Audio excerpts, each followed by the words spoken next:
Hi, my name is Stan Baker, and it's a privilege to talk with you today. Thank you for listening and sharing a little bit about what Santiam Christian is all about.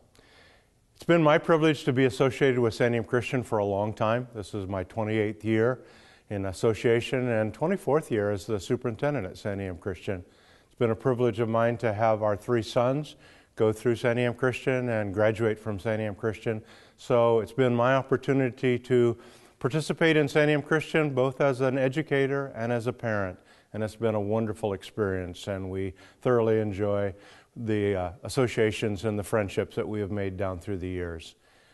A couple of the questions that I'm asked pertain to how did the school begin? How did this dream of Santiam Christian even get started? And it began in the late 1970s when a group of parents began exploring what would it take to have a Christian high school opportunity for our children to participate in this area. There have been long opportunities at Zion Lutheran, St. Mary's, Albany Private, which was then now is called the Albany Christian, for going up through the 8th grade, but no high school experience in this area. And so they began exploring what would it take to open that opportunity.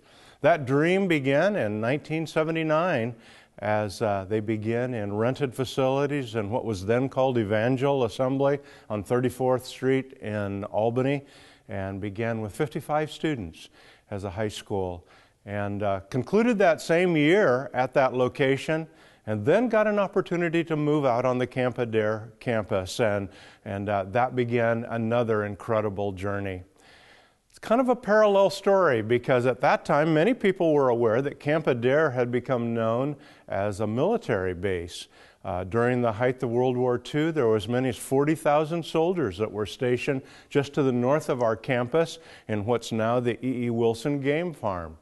And this was the southernmost part of that military base.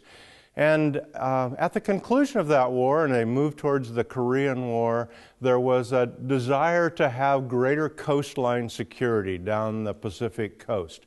And so there were a series of radar stations that were built down this coast.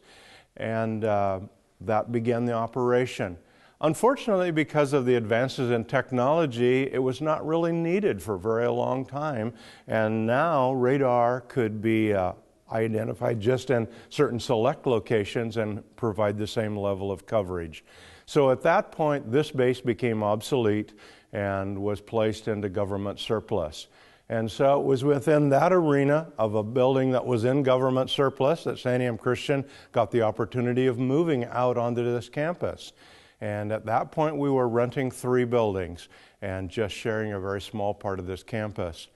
We began to grow and to flourish and develop, and in the mid-1980s reached another crisis point, because at that point we were told that we would have to vacate the premise, that the leadership was going to change in terms of the coverage of the campus, and that we would no longer be able to be a renter. But believing that God had brought us to this location, we began earnest prayer to seek God's direction in terms of should we look for alternate locations or should we continue to pursue what it would take to become an owner on this campus.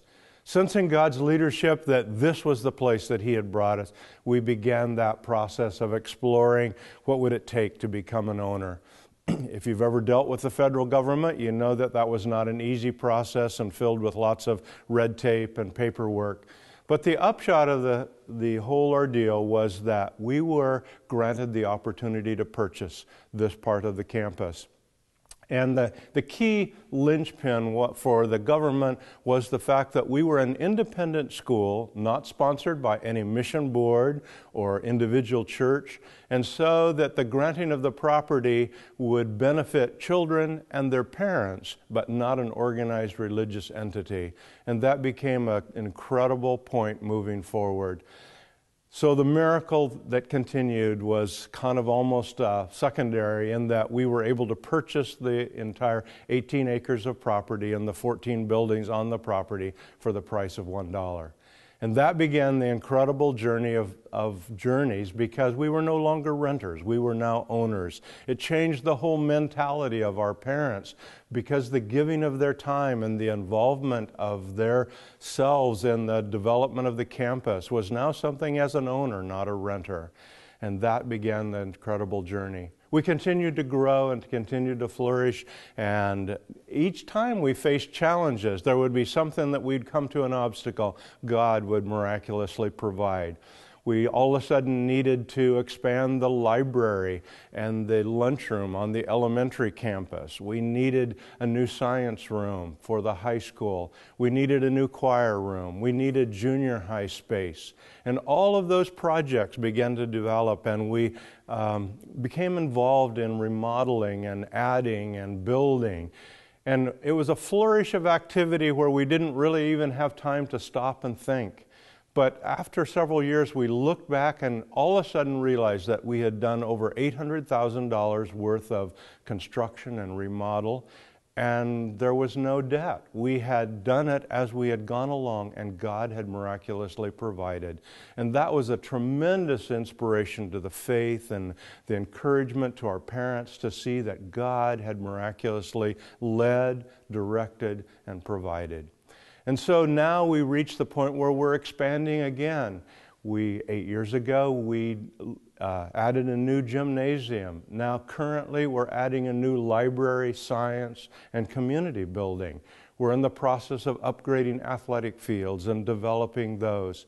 And again, I'm asked the question, how in this economy will God or will the people provide those opportunities? And my response is the same as it's always been, that the same God that has provided before will now meet our needs again. It seems somewhat impossible in the natural, but that God is able just to provide through miraculous sources. And it's just like the people in the Old Testament, in the book of Deuteronomy, after they had followed Moses' leadership, began to reflect back on all the things that had happened. And that's kind of the same story at Santiam Christian. We don't know all that the future holds or how God will provide that information, but we do know that the same God that provided the initial start here almost over 30 years ago is still the same God that's in control. And so with faith we can look forward to the future, knowing that although we don't know the how that it's going to happen, we know the God that will provide. And so thank you for being a part of this Santiam Christian journey and providing even a little bit more information to continue your journey of exploration about what Santiam is all about. So thank you for listening today.